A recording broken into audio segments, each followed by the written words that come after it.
Hey everyone, welcome back. Today, we're diving into a super handy feature in Google Sheets that can make your spreadsheets look cleaner and more professional. If you've ever felt overwhelmed by rows or columns of data that aren't relevant right now, hiding cells is your new best friend.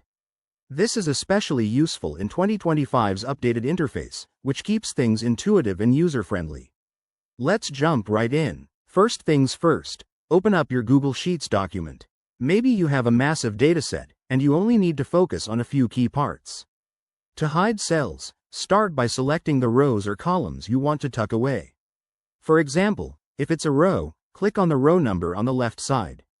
Hold down Shift to select multiple rows at once. That's a real-time saver. Once your rows or columns are selected, right-click on the selection.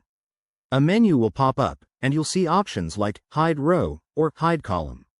Just click that, and poof, it's gone from view. If you prefer using the menu bar, go to the Format tab at the top, then hover over Row or Column and select Hide. It's that straightforward. Now, what if you need to bring those hidden cells back? Don't worry, it's easy. Look for the small arrows that appear where the hidden rows or columns were. Click on those arrows, and your data will reappear like magic. Pro tip: hiding cells is great for protecting sensitive information or just decluttering your sheet during presentations. Remember, this doesn't delete your data, it's still there, just out of sight. And in 2025, Google Sheets has made this even smoother with better visual cues, so you won't accidentally lose track of your hidden sections.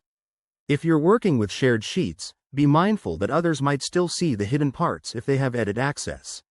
There you have it. A quick and easy way to manage your Google Sheets like a pro. Give this a try on your next project and see how it streamlines your workflow. If you found this helpful, hit that like button, subscribe for more tips, and drop a comment below with your favorite Google Sheets tricks. Thanks for watching, and I'll see you in the next video.